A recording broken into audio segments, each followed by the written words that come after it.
Hello my dear student, how are you. तो मैं आपको पहले ही ये बातें अनाउंस कर चुका था कि जैसे ही मैं आपको जो चैप्टर में जैसे ही हैंड रिटन नोट्स के थ्रू जैसे ही पढ़ा के सिलेबस ख़त्म करूँगा, उसके तत्पश्चात मैं आपको इस चैप्टर से रिलेटेड जितने भी इम्पोर्टेंट क्वेश्चन हो सकते हैं उन सारे क्वेश्चंस का मैं आपको पीडीएफ के थ्रू स्टडी कराऊँगा। ठीक है। तो जैसा कि आपको मालूम है कि आपका फर्स्ट चैप्टर हमारे इस हैंड रिटन नोट्स के थ्रू एंड हो चुका है।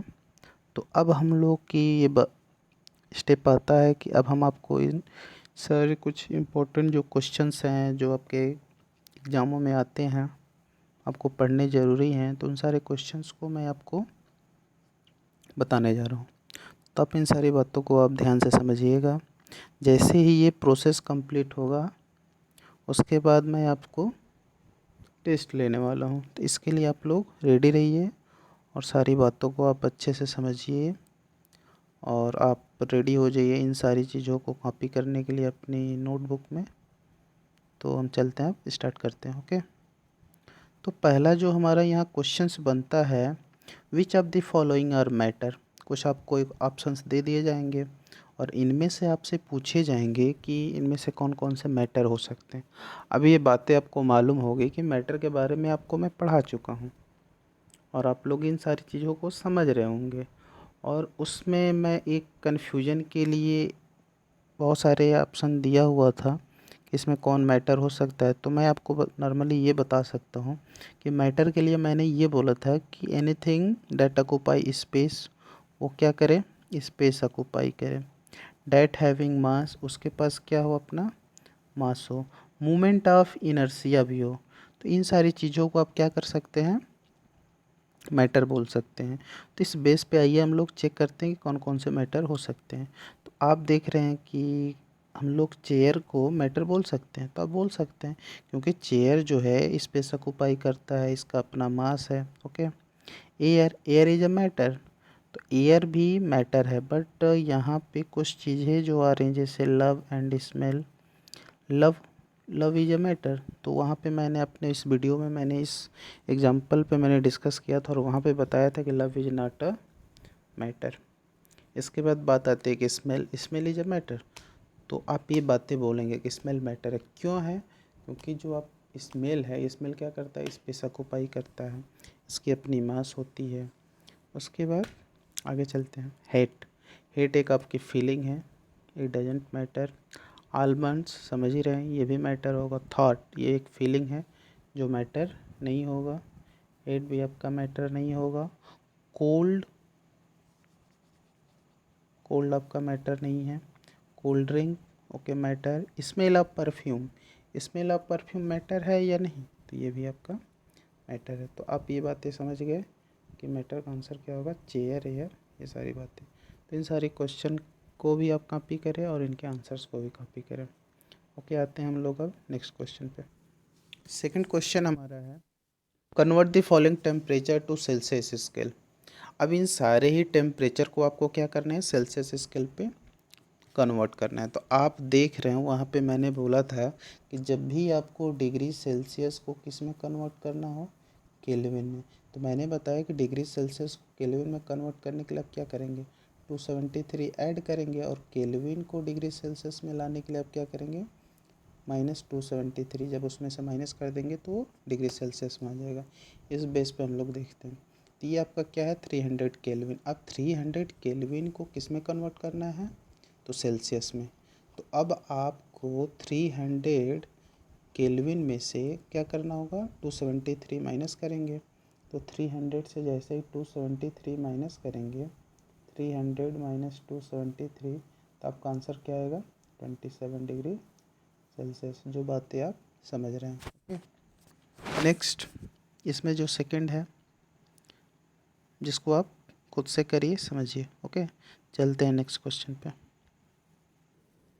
अभी यहाँ पे ये नेक्स्ट जो हमारा क्वेश्चन है ये भी बहुत अच्छा है कि what is the physical state of water at 250 degree Celsius and 100 degree Celsius. इन दोनों ही टेम्परेचर पे आपको वाटर की स्टेट बतानी है कि वाटर किस स्टेट में होगा। तो आपको ये बातें बताई गई है। पहला जो स्टेट मान लीजिए कि 100 डिग्री सेल्सियस, तो वाटर की जो एमपी होती है, सॉरी, वाटर की जो बीपी होती है, बॉइलिंग पॉइंट, वो कितना होता है 100 डिग्री सेल्सियस। मतलब 100 डिग्री सेल्सियस भी ये क्या होने लगता है, क्योंकि जब आपने आइस को क्या किया था, टेम्परेचर दिया, तो आइस को जब आप टेम्परेचर देते हो 25 डिग्री सेल्सियस पे, तो वो जो आइस है किस में कन्वर्ट हो जाता है, लिक्विड स्टेट में, मीन्स वाटर में। और जैसे ही वाटर को अगेन आप और टेम्परेचर देते हो, मीन्स 100 डिग्री सेल्सियस देते हो, वो किस स्टेट में चला जाता है, अपने गैसियस स्टेट में। तो अब आपसे यहाँ पे यही क्वेश्चन पूछा जा रहा है कि जो दोनों टेम्परेचर गिवन है, इन दोनों ही टेम्परेचर पे वाटर की जो स्टेट होगी वो क्या होगी। तो आपको ये बातें मालूम है कि एट 100 डिग्री सेल्सियस वाटर किस स्टेट में होता है, तो गैसियस स्टेट में। ओके, तो अब ये भी बातें आप समझ गए कि जो आपका 100 डिग्री सेल्सियस है और दूसरा जो है 250 डिग्री सेल्सियस, तो 250 डिग्री सेल्सियस क्या होगा, इससे ज़्यादा ही होगा। 100 डिग्री सेल्सियस तो 250 डिग्री सेल्सियस क्या है, और ज़्यादा ही है। तो अब आप देख रहे थे कि 25 डिग्री सेल्सियस पे, 25 डिग्री सेल्सियस पे जो आइस था, आइस किस में आ गया था, वाटर में। अब इस वाटर को आपने और टेम्परेचर दिया, मीन्स 100 डिग्री सेल्सियस पे दिया, तो वो बॉयल होने लगा, और बॉयल होकर किस में कन्वर्ट हो गया, गैसेस स्टेट में। अब उसको और टेम्परेचर देते हैं, 100 के बजाय अब क्या कर रहे हो, 250 डिग्री सेल्सियस दो। तो जब 250 डिग्री सेल्सियस पे यदि टेम्परेचर वाटर को देते हो, तो वाटर क्या होगा, इवापोरेट, मीन्स बॉयल हो जाएगा। ओके, तो आपका आंसर क्या होनी चाहिए, वाटर वेपर। तो दोनों ही स्टेट पे, दोनों ही इन टेम्परेचर पे जो वाटर की फिजिकल स्टेट होगी, वो आपका आंसर क्या है, वाटर वेपर। तो मैं उम्मीद करता हूँ कि आपको आंसर क्लियर हो गया होगा। Next question, for any substance why does the temperature remain constant during the change of state. अभी आपने इस चीज़ को देखो ध्यान से, ये सपोज मान लो कि ये आपका सॉलिड, ये आपका लिक्विड, और ये आपका क्या है, गैस। आप जैसे ही सॉलिड की टेम्परेचर को क्या करते हो, इंक्रीज करते हो, सॉलिड किस में आ जाता है, लिक्विड में। अब आप लिक्विड की टेम्परेचर को और ज़्यादा इंक्रीज कर देते हो, ये किस में ट्रांसफॉर्म हो जाता है, गैस में। लेकिन अब इस प्रोसेस को ध्यान से देखो कि जब ये आइस था, सपोज मान लीजिए कि सॉलिड स्टेट में क्या है, आइस, आपने टेम्परेचर इंक्रीज किया, तो जैसे ही टेम्परेचर इंक्रीज किया, तो ये बातें आप समझ रहे थे कि आइस की जो टेम्परेचर होगी वो इंक्रीज नहीं होगी। अब आइस की टेम्परेचर इंक्रीज नहीं हो रही है, जबकि आप टेम्परेचर बढ़ा रहे हो, तो इस सिचुएशन में कॉन्टिन्यूसली क्या हो रहा है, हीट सप्लाई तो हो रहा है। तो आइस की टेम्परेचर को इंक्रीज होना चाहिए, बट ये आइस की जो टेम्परेचर है वो इंक्रीज नहीं होती। क्यों नहीं होती, उसका रीज़न क्या है, तो due to latent heat of fusion. Answer क्या है, due to latent heat of fusion. Next समझते हैं, सॉलिड, लिक्विड, गैस। अब सिचुएशन देखो, अब आप लिक्विड को किस में कन्वर्ट कर रहे हो, गैस में। लिक्विड को किस में कन्वर्ट कर रहे हो, गैस में। तो आपने टेम्परेचर को क्या किया, और ज़्यादा किया। जैसे ही टेम्परेचर को इंक्रीज करते हो, तो उस सिचुएशन में भी लिक्विड किस में ट्रांसफॉर्म हो रहा है, गैस स्टेट में। उस समय भी जो लिक्विड मीन्स जो वाटर है, वाटर की टेम्परेचर क्या होती है, इंक्रीज नहीं होती है। वाटर की टेम्परेचर क्या होती है, इंक्रीज नहीं होती है। जबकि उस सिचुएशन में आप टेम्परेचर क्या कर रहे हो, बढ़ाते चले जा रहे हो। बट वाटर की जो टेम्परेचर है वो इंक्रीज नहीं हो रही है ड्यूरिंग चेंज ऑफ स्टेट। ठीक है, तो अब ये रीजन क्या है यहाँ पे, तो due to latent heat of vaporisation. तो आपका आंसर यहाँ पे क्या होना चाहिए, पहला कैसे लिखोगे, ड्यू टू लिखने के बाद अब आपका इसमें पहला जो होगा, तो आपको लिखना होगा latent heat of fusion. Okay, और सेकेंड आंसर क्या सेकेंड इसमें क्या लिखोगे, reason due to latent heat of वाइपराइजेशन।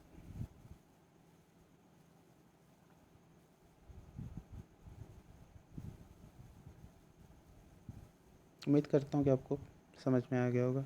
अब चलते हैं नेक्स्ट क्वेश्चन की ओर। तो अभी आपने जो भी क्वेश्चंस देखे वो आपके क्या थे, 1 मार्क्स क्वेश्चन थे। अब हम लोग यहाँ पे 2 मार्क्स क्वेश्चंस को देखते हैं कि 2 मार्क्स क्वेश्चन में आपके कौन कौन से क्वेश्चन पूछे जा सकते हैं और कैसे। तो पहला क्वेश्चन है, give reason for the following observation. अब ये आपको बताने बहुत ही इंपॉर्टेंट क्वेश्चन है।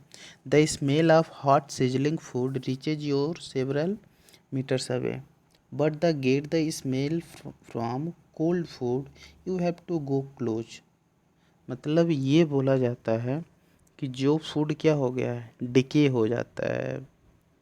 Sizzling, the smell of hot sizzling food reaches your several, जो गर्म भोजन जो भी आप जैसे ही बनाते हो, जैसे मान लीजिए सपोज डैट कि आपकी मम्मी क्या कर रही है, खाना बना रही है, तो जैसे ही बनाती हैं आप किसी दूसरे कमरे में हो, जो भी बन रहा है तो उसकी स्मेल आपके पास क्या होती है, चली आती है। आने का रीज़न ये है कि जो आपके मैटर मीन्स एयर को आपने अभी देखा कि air is a matter, air is a matter, और ये भी बातें आप समझ चुके हो, इसकी प्रॉपर्टीज़ पढ़ चुके हो मैटर्स की। उसमें ये बोला जाता है कि matters their particles are very tiny, इसके जो पार्टिकल्स होते हैं बहुत ही क्या होते हैं, स्मॉल होते हैं, ठीक है। और ये भी बात आपको समझना होगा कि वो जो स्मॉल पार्टिकल्स होते हैं वो किस स्टेट में होते हैं, तो मूविंग करते रहते हैं रैंडमली, किसी भी डायरेक्शन में क्या करते हैं, मूव करते हैं, जिसकी उस मूवमेंट को क्या बोला जाता है, ब्राउनियन मोशन। उसको हम क्या बोलते हैं, ब्राउनियन मोशन। तो वो रैंडमली सारे डायरेक्शन में क्या करता है, मूव करता रहता है। इसको अगर हम एग्जाम्पल के थ्रू प्रूफ करना चाहें तो यदि आप एक ग्लास में क्या कर लीजिए, वाटर ले लीजिए और उसमें शुगर के कुछ पार्टिकल्स को क्या करिए, डाल दीजिए, तो आप देखोगे आफ्टर सम टाइम शुगर के जो पार्टिकल्स हैं वो क्या होने लगते हैं, डिजॉल्व होने लगते हैं। डिजॉल्व क्यों होते हैं, तो अब ये जो वाटर के जो पार्टिकल्स थे ये क्या कर रहे हैं, मूवमेंट कर रहे हैं, मूवमेंट कर रहे हैं। तो अब वाटर के पार्टिकल्स शुगर के पार्टिकल्स को स्ट्राइक करते हैं, जिस वजह से वो क्या होने लगता है, मेल्ट होने लगता है, डिजॉल्व होने लगता है। एक और एग्जांपल अगर हम देखना चाहें, जैसे मान लीजिए कि एक ग्लास वाटर ले लीजिए, उसमें थोड़ी सी इंक डाल दीजिए। अब जैसे ही इंक डालोगे तो वाटर के पार्टिकल्स उसको स्ट्राइक करेंगे और इंक को क्या कर देंगे, स्प्रेड कर देंगे। अब थोड़ी देर के बाद आप देखोगे कि इंक जो है पूरी ग्लास में क्या हो जाता है, फैल जाता है। तो सेम उसी प्रोसेस के थ्रू यदि हम समझें तो जो गर्म खाने जो भी बन रहे हैं उसकी स्मेल आपके पास पहुंच रही है, इसका रीज़न ये है कि एयर के जो पार्टिकल्स हैं, खाना बनाते समय कुछ पार्टिकल्स क्या हो जाते हैं, एयर में आ जाते हैं, और वो एयर के पार्टिकल्स उसको क्या करते हैं, डिफ्यूज करके सारे एटमॉस्फेयर में क्या करते हैं, फैला देते हैं, जिस वजह से उसकी स्मेल हम लोग को आने लगती है। लेकिन जो कोल्ड फूड है मीन्स सुबह का बना है और उसको अगर हमें उसकी स्मेल जो है हमारे पास नहीं आती, उसका रीज़न ये है कि उसके जो स्मेल के जो पार्टिकल्स हैं मतलब वो एयर में क्या होते हैं, नहीं आ पाते। तो इसको हम लोग समझते हैं, since hot sizzling food has temperature higher than cold food, इस चीज़ को समझ रहे हैं, and at higher temperature diffusion rate movement of particle is very fast due to the smell of hot sizzling reaches from several metre away. तो मैं उम्मीद करता हूँ कि इसका आंसर भी आपको क्लियर समझ में आ गया होगा। तो इस क्वेश्चन को भी आप कॉपी कर लेंगे। ओके, नेक्स्ट क्वेश्चन है, the mass per unit volume of substance is called density. Density का फॉर्मूला मैं अपने उस लेक्चर वीडियो में मैं बता चुका हूँ कि density is equal to mass upon volume, जो आप ये देख रहे हो। ओके, तो अब यहाँ पे क्वेश्चन से ये पूछा जा रहा है कि arrange the following in order of increasing density. आपको इंक्रीजिंग डेंसिटी के सीक्वेंस में क्या करना है, इसको अरेंज करना है। अब उसमें बहुत सारे ऑप्शन दिए गए, जैसे पहला एयर, एक harsh from chimneys, honeys, water, chalk, cotton and iron. तो इसकी जो अरेंजमेंट देख और अरेंजिंग सब्सटेंस, इसको भी आप कॉपी कर लीजिए। अगर इसमें कोई प्रॉब्लम हो तो आप मुझे बताएं। Next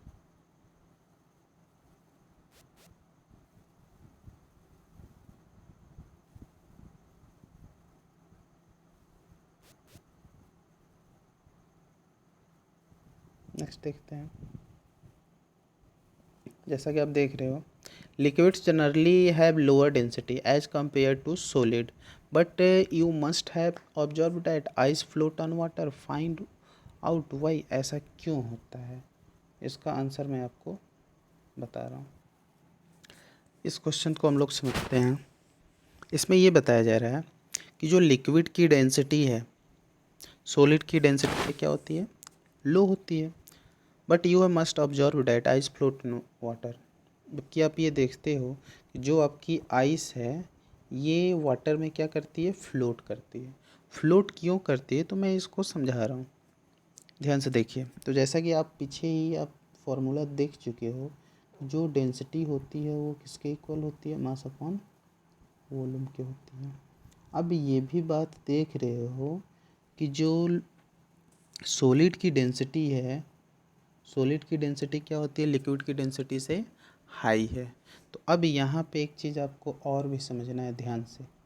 if the density of substance is higher than density of liquid, means जो भी ऑब्जेक्ट है, कोई सब्सटेंस है, उसकी डेंसिटी वाटर की डेंसिटी से ज़्यादा होगी, तो उस सिचुएशन में वो ऑब्जेक्ट वाटर पे क्या करेगा, फ्लोट करेगा। If the density of substance is lower than density of water, water की डेंसिटी से उस सब्सटेंस की डेंसिटी यदि लो हो तो उस सिचुएशन में वो ऑब्जेक्ट क्या कर जाएगा, वाटर में सिंक कर जाएगा। तीसरी सिचुएशन क्रिएट होती है, if the density of substance is equal to density of water, means कभी ये भी होगा कि दोनों की डेंसिटी क्या हो जाए, इक्वल हो जाए, मीन्स वाटर की भी डेंसिटी और ऑब्जेक्ट की भी डेंसिटी। तो सिचुएशन में वो object neither can be float नार सिंक, नहीं वो डूबेगा और नहीं क्या करेगा, फ्लोट करेगा। तो अब यही बात मैं यहाँ पे देख रहा हूँ कि जो आपकी आइस है और जो आपका वाटर है, ध्यान से समझो। तो यहाँ पे जो आइस की डेंसिटी है वाटर की डेंसिटी से क्या है, आइस की जो डेंसिटी है वाटर की डेंसिटी से क्या है, लो है। आइस की डेंसिटी वाटर की डेंसिटी से क्या है, लो है। अभी आपको मैंने बताया कि if the density of substance is lower than density of water, in this situation the object will float on water. तो जब आइस की डेंसिटी वाटर की डेंसिटी से लो है, सो ये रीज़न है कि आइस क्या करता है, वाटर में फ्लोट करता है, और ये हमेशा होता है। तो मैं उम्मीद करता हूँ कि आपको ये क्वेश्चन समझ में आ गया होगा। इसको भी आप राइट डाउन कर लीजिए। नेक्स्ट क्वेश्चन को भी कॉपी कर लीजिए। Why does a desert cooler cool better on hard dry day. जो डिजर्ट कूलर होता है वो cool better on a hard dry day, ऐसा क्यों होता है, तो इसका आंसर मैं बताने जा रहा हूँ। तो उस क्वेश्चन का आंसर ये हो सकता है, फॉर एग्जांपल जो भी आपने देखा, तो आप जानते हो कि हार्ड ड्राई डे में जो रेट ऑफ इवापोरेशन होगा वो क्या होगा, ज़्यादा होगा। इस सिचुएशन में in a desert cooler when exhaust fan is on, जब आप उसको ऑन कर दो तो hot air enter through the straw mates, and in this site evaporation of water takes place, and that also faster rate. It takes away heat from the air becomes cool when cooler on a hard dry day. तो आप इस question का answer भी आपको क्या करने हैं, copy करने हैं। ओके, अब हम देखते हैं नेक्स्ट क्वेश्चन को। अब नेक्स्ट क्वेश्चन ये भी बहुत ही अच्छा है। How does the water kept in earthen pot, जिसको आप मटका भी बोलते हो अपने लोकल लैंग्वेज में, बिकम कूल ड्यूरिंग समर। तो आप ये बातें समझ रहे हो कि during summer the water present surface of earthen pot evaporate, वो क्या होने लगता है, इवापोरेट होने लगता है, विच काज द कूलिंग इफेक्ट, जो क्या करता है, कूलिंग इफेक्ट शो करता है। Besides earthen pot beer spores, अब जो मिट्टी का जो वो मटका बना होता है उसमें टाइनी क्या होते हैं, पोर्स होते हैं, जिसके थ्रू ये प्रोसेस इवापोरेशन की जो प्रोसेस होती है वो किसके थ्रू होती है, उन टाइनी पोर्स के थ्रू, और हैंस इवापोरेशन आकर कंटिन्यूसली, और ये लगातार प्रोसेस चलता रहता है। इस वजह से जो आपका मटका है, मटका के अंदर जो भी पानी रखा गया है, कलेक्ट किया गया है, वो क्या होता है, कूल होता है। तो उम्मीद करता हूँ कि आपको इस आंसर का से भी आप सेटिस्फाई होंगे। तो नेक्स्ट क्वेश्चन को हम लोग देखते हैं। ओके, अब इस क्वेश्चन को देखते हैं। Why does our palm feel cold when we put acetone petrol और परफ्यूम ऑन इट। मतलब जैसे ही आप अपने हथेली पे क्या करते हो, एसीटोन पेट्रोल और परफ्यूम रखते हो, तो आप कैसा फील करते हो कि वो ठंडा है। ऐसा क्यों होता है? तो ये सारी चीज़ें जो हैं, ये एक तरह के क्या है, वोल्टाइल लिक्विड है। ये क्या है, वोल्टाइल लिक्विड है। और वोल्टाइल लिक्विड होते क्या हैं कि ये बहुत ही तेज़ी के साथ क्विकली क्या होते हैं, वाइपराइज्ड हो जाते हैं, मीन्स आपके हथेली से उड़ जाते हैं, जिस वजह से आपको ऐसा फील होता है कि ये कैसे होते हैं, कोल्ड होते हैं। तो आइए इसके क्वेश्चंस को देख लेते हैं, आंसर को। तो some liquids gets quickly vaporized and they are called volatile liquid. कुछ ऐसे लिक्विड जो होते हैं जो बहुत तेज़ी के साथ क्या हो जाते हैं, वेपराइज्ड हो जाते हैं, मीन्स उड़ जाते हैं, and they are called volatile liquid. वैसे लिक्विड्स को ही क्या बोला जाता है, volatile liquid. Acetone petrol and perfume are also volatile liquids, therefore they get heat from our palm and cause cooling. Next question, ये भी क्वेश्चन बहुत इंपॉर्टेंट है, इसको भी ध्यान से आप देखिए। Why are we able to sip hot tea और milk faster from a saucer rather than a cup. मतलब आप, ऐसा होता है, तो इस चीज़ के बारे में आपको मैं समझाने की कोशिश कर रहा हूँ। जैसा कि आप हमारे लेक्चर वीडियो में आप पढ़ चुके हैं, इवापोरेशन, फैक्टर अफेक्टिंग इवापोरेशन। आप वहाँ पे ये देखे थे कि इवापोरेशन जो है आपकी, इवापोरेशन जो है ये सरफेस एरिया के क्या होता है, डायरेक्टली प्रोपोर्शनल होता है। मीन्स जैसे ही आप सरफेस एरिया क्या करोगे, इंक्रीज करोगे, इवापोरेट की रेट भी क्या हो जाएगी, इंक्रीज हो जाएगी। जैसे ही आप सरफेस एरिया को डिक्रीज करोगे, इवापोरेशन की रेट भी क्या हो जाएगी, डिक्रीज हो जाएगी। तो अब आपसे ये बातें मैं डिस्कस कर रहा हूँ, ध्यान से समझिए इस क्वेश्चन को। अब आप कह रहे हो कि अब दो कंटेनर, मीन्स एक सॉसर जो है जिसकी एरिया क्या होती है, ज़्यादा होती है, और एक आप क्या कर रहे हो, कंपेयर टू कप, कप के कंपेयर में आपका जो ये कंटेनर है सॉसर, इसकी एरिया क्या है, ज़्यादा है। एक सेकेंड,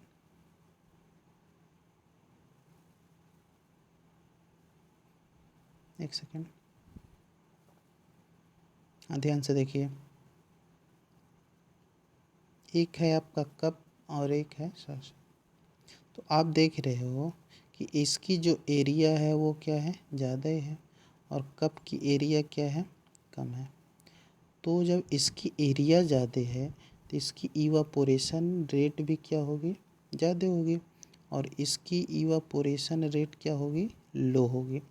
तो अब आप जब इसमें हॉट टी रखोगे और इसकी एरिया ज़्यादा है, इवापोरेशन की रेट ज़्यादा है, जैसे इवापोरेशन की रेट ज़्यादा होगा तो यहाँ पे जो कूलिंग इफ़ेक्ट होगा वो भी क्या होगा, ज़्यादा होगा, जिस वजह से आपकी जो चाय है जल्दी थोड़ी सी ठंडी हो जाएगी और इजीली आप उसे क्या कर सकते हो, पी सकते हो। लेकिन जैसे ही आप कप में रख रहे हो तो इसकी एरिया क्या है, कम है, कप की एरिया क्या है, कम, लो है। एरिया के कम होने पे इसकी जो इवापोरेशन की रेट है वो भी क्या हो गई, कम हो गई। जब ये कम हो गई तो जो कूलिंग इफ़ेक्ट है, कूलिंग इफ़ेक्ट भी क्या होगा, लो होगा। इस वजह से कप में पीना ये थोड़ा सा क्या होगा, मुश्किल होगा। मुश्किल क्या है, थोड़ी सी परेशानी होती है। तो आइए इस क्वेश्चन को हम समझ लेते हैं कि जैसे ही सॉसर है जब bigger surface as compare to cup, तो since evaporation is surface of phenomena by using a saucer instead of cup, we are increasing the surface area for evaporation to occur. तो faster evaporation of particle tea और milk allow cooling and taking sip becomes. तो उम्मीद करता हूँ कि आपको ये समझ में आ गया होगा। आप इन सारे क्वेश्चंस एंड आंसर को आप अपनी कॉपी में नोट करते चलिएगा। ओके, अब चलते हैं हम लोग नेक्स्ट क्वेश्चन पे। अब देखते हैं इस क्वेश्चन को। What type of cloth should we wear in summer. गर्मियों के दिनों में हमें कैसे कपड़े पहनने चाहिए। तो नॉर्मली ये बात हम अपने लेक्चर वीडियो में भी बताए हैं। इस क्वेश्चन का आंसर देखिए ध्यान से। तो cotton is a good absorbent of water. Cotton जो है ये क्या होता है, बहुत अच्छा एब्जॉर्बेंट माना गया है, क्योंकि ये क्या करता है, water inset absorb sweat quite well and pores in the fabric expose. जो भी हमारे गर्मी के दिनों में हमारे बॉडी से जो स्वेट क्या होती है, निकलती है, उसको ये क्या कर लेता है, ऑब्जॉर्ब कर लेता है, ठीक है। And that sweat to easy evaporate, और स्वेट को क्या करता है, ईजिली ये इवापोरेट कर देता है। हेंस वी शुड पर wearing cotton cloth in summer. इस वजह से हम लोगों को क्या करना चाहिए, कॉटन के क्लोथ सर्दियों समर सीजन में पहनने चाहिए। तो उम्मीद करता हूँ कि इस क्वेश्चन का आंसर आप समझ चुके होंगे। और जो हमारा नेक्स्ट क्वेश्चन है, convert the following temperature to Celsius scale, इस क्वेश्चन को आप खुद से ट्राई करिए, ठीक है। अब चलते हैं हम नेक्स्ट क्वेश्चन की ओर। ये भी क्वेश्चन आपका होमवर्क में ही रहेगा, इस क्वेश्चन को आप ट्राई कर लीजिए, ठीक है, और इसको भी करने की कोशिश करते हैं। नेक्स्ट क्वेश्चन, ये भी क्वेश्चन देखिए बहुत अच्छा है, और ये भी क्वेश्चंस आपको डिस्कस किया जा चुका है। जो इसमें का पहला क्वेश्चन है ए, इसको मैं अपने लेक्चर वीडियो में ही समझाया हूँ, बाकी यहाँ भी मैं समझाने की कोशिश कर रहा हूँ, ध्यान से देखिए। बोल रहा है कि नेपेथिलीन वाला disappear with time without leaving any solid. तो आप उसमें देखे थे कि कुछ सब्लिमेट मटेरियल होते हैं। सब्लिमेट मटेरियल मीन्स आपने देखा था कि जब आइस को आप क्या कर रहे थे, टेम्परेचर दे रहे थे, आइस मेल्ट होकर लिक्विड में गया, और लिक्विड को जैसे ही आपने टेम्परेचर और इंक्रीज किया तो स्टीम में कन्वर्ट हो गया, मीन्स गैसेस फॉर्म में कन्वर्ट हो गया। अब आप उस स्टीम को डायरेक्टली आइस में कन्वर्ट नहीं कर सकते हो, और आइस को डायरेक्टली स्टीम में कन्वर्ट नहीं कर सकते हो। ऐसा कर पाना इम्पॉसिबल है। ये सिर्फ वाटर के कॉन्सेप्ट में है। बाकी कुछ ऐसे अदर मटेरियल हैं जिनको आप डायरेक्टली चेंज कर सकते हो, मीन्स सॉलिड स्टेट से गैसियस स्टेट में और गैसियस से सॉलिड स्टेट में। तो वहाँ पे आपने इसका एग्जांपल देखा होगा नेपथलीन का, ठीक है। तो उसमें ये बातें बताई गई थी कि जब ये चेंज होता है तो उसमें आप देखते हो कि आइस किस में कन्वर्ट होता है, वाटर में, और वाटर वाटर वेपर में। तो therefore naphthalene ball disappear with time without leaving any solid. तो मैं उम्मीद करता हूँ कि इस क्वेश्चन का आंसर आप समझ गए होंगे, ठीक है। नेक्स्ट क्वेश्चन पे आते हैं। We can get the smell of perfume sitting several metre away. अब आप स्मेल की, परफ्यूम की जो स्मेल होती है, आप बहुत दूर बैठे होते हो, आप उस चीज़ को क्या करते हो, स्मेल कर लेते हो, क्या है। तो इसका भी रीज़न आपको बताया गया है कि ये सारे जो हैं वोल्टाइल हैं, और ये क्या करते हैं, इजीली डिफ्यूज हो जाते हैं। Perfume change from liquid to gases state very fast. अब एयर के जो पार्टिकल्स होंगे, उस जैसे किसी ने परफ्यूम क्या किया, स्प्रे किया, तो परफ्यूम के पार्टिकल्स को एयर के पार्टिकल क्या कर लेगा, स्ट्राइक करके उसे उस एटमॉस्फेयर में क्या कर देता है, डिफ्यूज कर देता है, जिस वजह से वो हमारे नोज़ की नोस्ट्रिल के द्वारा क्या कर लिया जाता है, स्मेल कर लिया जाता है। तो मैं उम्मीद करता हूँ कि आपको समझ में आ गया होगा, और आपको इन क्वेश्चंस को तो राइट डाउन करने ही, साथ में इसके आंसर को भी वैसे नोट करते चले जाइए, ओके। आते हैं नेक्स्ट क्वेश्चन की ओर। नेक्स्ट क्वेश्चन हमारा है ये, इसको भी देख लेते हैं, सॉरी। ये हमारा क्वेश्चन है, give two reason to justify water at room temperature is liquid. Water जो है रूम टेम्परेचर पे क्या होता है, एक लिक्विड फॉर्म में होता है। और सेकंड जो क्वेश्चन है हमारा, N iron almirah is a solid at room temperature. इसको हम लोग देखते हैं, ओके, वेट, चलिए देखते हैं इस क्वेश्चन को भी। पहला, water at room temperature is liquid. Room temperature पे जो वाटर है ये लिक्विड फॉर्म में होता है। लिक्विड फॉर्म में होने का रीज़न ये है कि आप इस चीज़ को समझते हैं कि जो room temperature is generally always more than 0 degree Celsius. जो रूम टेम्परेचर होता है, RT जिसको मैं बोल रहा हूँ, जो आपका रूम टेम्परेचर है, ये 0 डिग्री सेल्सियस से क्या होता है, ज़्यादा होता है। और 100 डिग्री सेल्सियस से क्या होता है, कम होता है। मतलब जो रूम टेम्परेचर है, आप ये बोल सकते हैं कि जो आपका रूम टेम्परेचर की जो टेम्परेचर है, रूम टेम्परेचर की, वो 0 degree Celsius to 100 degree Celsius, इसी के इन बिटवीन विद इन क्या होता है, मेंटेन होता है। तो अब आपको ये बातें याद रखनी होगी कि 0 degree Celsius to 100 degree Celsius इसके बीच जो टेम्परेचर है, इसमें जो वाटर की फिजिकल स्टेट होगी वो क्या होगी, लिक्विड होगी। तो उम्मीद करता हूँ कि आप समझ गए होंगे। The room temperature is generally always more than 0 degree Celsius and less than 100 degree Celsius and with in this range water is liquid. So water at room temperature is liquid. तो उम्मीद करता हूँ आप समझ गए होंगे। नेक्स्ट क्वेश्चन की ओर हम लोग आते हैं। An iron almirah is a solid at room temperature. अब ये भी बात आपको समझना ज़रूरी है। The melting point of iron is much higher than the room temperature. जो एम पी होती है means M P of iron is more than room temperature. तो therefore an iron almirah is solid at room temperature. तो मैं उम्मीद करता हूँ कि आपको इन दोनों क्वेश्चन के आंसर आपको क्या होंगे, समझ में आ गए होंगे। अब हम लोग नेक्स्ट क्वेश्चन की ओर चलते हैं। ये क्वेश्चन भी आपके लिए इम्पोर्टेंट है, इसको भी आप अपनी कॉपी में नोट करेंगे। व्हाट इज इवापोरेशन, जो मैं अपने लेक्चर वीडियो में बता चुका हूँ। What are the factors affecting. तो इवापोरेशन आप समझ ही चुके। Evaporation is the process by which water means liquid change into vapour. Vapour means steam.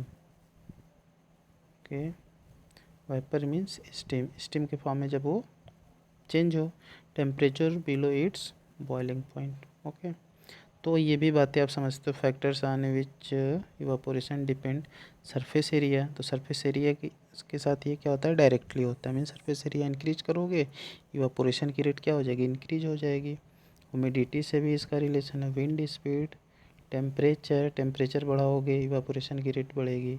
Wind speed, हवा हवा जितना तेज़ चलेगी उतना तेज़ी के साथ ही होगा। ह्यूमिडिटी के साथ इसका जो रिलेशन होता है वो यूनिवर्सली होता है। अब आपको यहीं पे ये बातें देखिए, ध्यान से समझ लीजिए। Surface area, wind speed, temperature, इन तीनों ही फैक्टर्स को आप इंक्रीज करते हो तो इवापोरेशन की रेट क्या हो जाएगी, इंक्रीज हो जाएगी। इन तीनों ही फैक्टर्स को यदि आप डिक्रीज करते हो तो इवापोरेशन की रेट भी क्या हो जाएगी, डिक्रीज हो, क्योंकि इन तीनों फैक्टर्स के साथ इसका जो रिलेशन है वो कैसा है, डायरेक्टली। अब बातें समझते हैं। ह्यूमिडिटी के साथ जो इवापोरेशन की जो रिलेशन है, evaporation is inversely proportional to humidity. Humidity low तो इवापोरेशन की रेट हाई, ह्यूमिडिटी हाई तो इवापोरेशन की रेट लो। तो मैं उम्मीद करता हूँ कि आपको ये बातें समझ में आ गई होगी। ओके, नेक्स्ट क्वेश्चन अब देखते हैं। ये भी क्वेश्चन मैं आपको लेक्चर वीडियो में बता चुका हूँ, तो इसको भी एक बार देख लीजिए ध्यान से। What happens when we apply pressure to the particle of matter. जब आप किसी मैटर के पार्टिकल को प्रेशर क्या करते हो, अप्लाई करते हो, तो क्या होगा। तो इसको समझने के लिए मैंने आपको एक सिलेंडर वाली एग्जांपल दिया था कि जब आप सिलेंडर को क्या करते हो, कंप्रेस करते हो, तो उस सिचुएशन में जैसे प्रेशर इंक्रीज होगा तो प्रेशर और टेम्परेचर में रिलेशन कैसा था, इन्वर्सली था। प्रेशर इंक्रीज हुआ तो आपका टेम्परेचर डिक्रीज हुआ। उस सिचुएशन में उसमें की जो गैस थी, गैसियस स्टेट, एलपीजी जो गैस थी वो किस स्टेट में कन्वर्ट हो जाती है, लिक्विफाइड हो जाती है, लिक्विड में कन्वर्ट हो जाती है। तो समझते हैं यहाँ पे। When we apply pressure to the particle of matter then the particle come closer to each other. वो एक दूसरे के क्या होते हैं, बहुत ही क्लोज हो जाते हैं। क्लोज होने का रीज़न क्या है, because pressure is force applied per cross sectional area, so the force applied bring the particle closer to each other. तो उम्मीद करता हूँ कि आपको समझ में आ गया होगा। नेक्स्ट क्वेश्चन, ये भी बातें आप समझ चुके हो। Defined latent heat of vaporization and latent heat of fusion. तो इसमें भी ये बातें आप समझ चुके हो कि लेटेंट हीट ऑफ फ्यूजन में हुआ क्या था। सपोज मान लो कि ये सॉलिड, लिक्विड और ये क्या था, गैस। तो अब आप सॉलिड को किस में कन्वर्ट कर रहे हो, लिक्विड में। तो इसमें 1 kg सॉलिड को किस में कन्वर्ट करना है, लिक्विड स्टेट में। और इसको कन्वर्ट करने के लिए जो भी आपको हीट रिक्वायर्ड हुई उसी को क्या बोला गया, लेटेंट हीट ऑफ फ्यूजन। और 1 kg लिक्विड को इसमें कन्वर्ट करने के लिए, वेपर में चेंज करने के लिए जो भी आपको हीट रिक्वायर्ड हुआ उसको क्या बोला गया, लेटेंट हीट ऑफ वाइपराइजेशन। तो आइए देखते हैं। तो latent heat of vaporization is that heat energy required to change 1 kg of liquid to gas at atmospheric pressure without changing its state. Okay, तो मैं उम्मीद करता हूँ कि आपको ये बातें समझ में आ गई। ओके, और ये आपका लेटेंट हीट ऑफ फ्यूजन है, the amount of heat required to change 1 kg solid into without changing its state. अब आते हैं नेक्स्ट क्वेश्चन की ओर। नेक्स्ट क्वेश्चन हमारा है, अब ये देख लेते हैं 19 क्वेश्चन। ये भी बहुत अच्छा क्वेश्चन है। इसमें भी बातें आपको बताई जा चुकी थी कि जैसे ही आप सॉलिड पार्टिकल की टेम्परेचर इंक्रीज करोगे तो उसकी जो काइनेटिक एनर्जी वो इंक्रीज हो जाएगी। क्यों हो जाएगी? क्योंकि उसकी जो पार्टिकल्स होंगे वो भी क्या करने लगा, और तेज़ी के साथ मूवमेंट करने लग जाएंगे। तो देखते हैं, when temperature of solid increase kinetic energy of particles increase, result क्या होगा, रिजल्टेंट क्या होगा, particles vibrate more freely with greater speed, बहुत तेज़ी के साथ मूवमेंट करने लगेंगे। They overcome the force of attraction between the particles moving more freely. तो उम्मीद करता हूँ कि आपको समझ में आ गया होगा। नेक्स्ट क्वेश्चन एक और देख लेते हैं। देखते हैं, ये भी क्वेश्चन अच्छा है, इसको नहीं करना। 22, why do we say that evaporation is a surface phenomena. ऐसा क्यों बोला जाता है कि इवापोरेशन जो है एक सरफेस फिनोमिना है? तो इसका रीज़न ये है कि evaporation is called surface phenomena because only particles of surface of liquid gains energy and change into vapour, that's why we can say that evaporation is a surface phenomena. Next, इस question को देख लेते हैं। Question number 5, suggest a method to liquefy atmospheric gases. तो ये भी बातें आपको लेक्चर वीडियो में बताया जा चुका था सिलेंडर वाले पे, कि जब आप क्या करते हो, if you decrease temperature, temperature को डिक्रीज करने का मतलब ये हुआ, डिक्रीज करने का मतलब ये हुआ कि आपने प्रेशर को क्या किया हुआ है, इंक्रीज किया हुआ है, एंड इंक्रीज प्रेशर, तो we can liquefy the atmospheric gases. वहाँ पे एलपीजी गैस किस में कन्वर्ट हो जा रही थी, लिक्विड में। तो उम्मीद करता हूँ कि आपको समझ में आ गया होगा। नेक्स्ट क्वेश्चन की ओर चलते हैं, देखते हैं हमारा नेक्स्ट क्वेश्चन क्या है। ओके, तो हमारा नेक्स्ट क्वेश्चन देखते हैं, इसमें से देखते हैं कराने योग्य है या नहीं। ओके, इन सारे क्वेश्चंस को आपको खुद से ही करने हैं। 6 नंबर क्वेश्चन आप खुद से देखिए, इसमें कोई डाउट हो तो आप मुझसे पूछिए। नेक्स्ट क्वेश्चन 7 में ये बोला जा रहा है कि what is the physical state of water. ये भी बातें हम बताया जा चुका है कि 0 डिग्री सेल्सियस पे क्या होता है, सॉलिड। सॉलिड मीन्स वो आइस के फॉर्म में था। 25 डिग्री सेल्सियस पे वो किस स्टेट में होता है, लिक्विड स्टेट में, मीन्स वाटर के फॉर्म में। और 100 डिग्री सेल्सियस पे वो क्या था, स्टीम के फॉर्म में, मतलब वाटर वेपर के फॉर्म में। मैं समझ रहा हूँ। Next question, if the humidity in the air increase then the rate of evaporation, क्या होगा? इसका आंसर आप खुद से देखिए, डिक्रीज नहीं होगा। ये भी बातें आप, मैं उम्मीद करता हूँ क्वेश्चन 8 का आंसर आप दे लेंगे। Next question number 9, which of the following statement is correct, boiling is bulk phenomena and evaporation is surface phenomena. Boiling is a surface phenomena and evaporation is a bulk phenomena.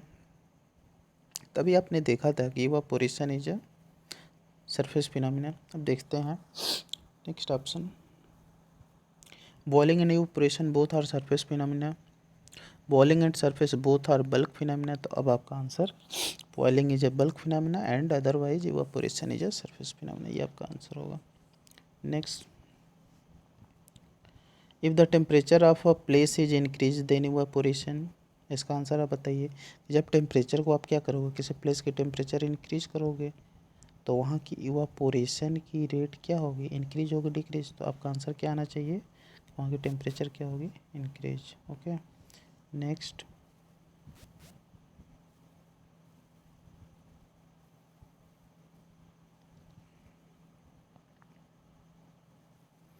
Which of the following have list inter atomic spacing. किसका सबसे कम होगा, solid, liquid, gas, plasma. Inter atomic spacing किसमें सबसे ज़्यादा inter space होता है, तो solid में आप देखते हो कि सॉलिड के जो पार्टिकल्स थे ये बहुत ही ज़्यादा क्या थे, बहुत ही ज़्यादा पास पास थे। लिक्विड में थोड़े से इससे क्या थे, गैप पे थे, ठीक है। और ये आपका गैस है जिसमें बहुत ही फार फार थे। तो अब आप देख रहे हो किस में सबसे ज़्यादा हैं, तो सॉलिड में। तो आपका आंसर क्या होना चाहिए, सॉलिड। नेक्स्ट क्वेश्चन देखते हैं। ये बहुत अच्छा क्वेश्चन है। If you decrease the surface area, आप सरफेस एरिया को क्या कर रहे हो, डिक्रीज कर रहे हो, एंड इंक्रीज द टेम्परेचर, और टेम्परेचर को क्या कर रहे हो, इंक्रीज कर रहे हो, then the rate of evaporation क्या होगा। तो अब आप बात को ध्यान से समझो। आपने क्या किया, एरिया को, sorry, if you decrease surface area, area को आपने डिक्रीज किया तो इवापोरेशन की जो रेट होगी ये भी क्या हो जाएगी, डिक्रीज हो जाएगी। Okay, and increase the temperature, अब आपने क्या किया, टेम्परेचर को इंक्रीज किया तो आपका इवापोरेशन भी क्या हो जाएगा, इंक्रीज हो जाएगा। तो अब आप देख रहे हो कि दोनों ही सिचुएशन हो रहे हैं। तो इस सिचुएशन में आप फाइनली ये बता सकते हो कि यहाँ पे जो हमारा आंसर होना चाहिए क्या होना चाहिए, तो आपका रिमेन सेम होना चाहिए। ओके, नेक्स्ट क्वेश्चन की ओर चलते हैं। नेक्स्ट क्वेश्चन हमारा है, इसको देख लेते हैं।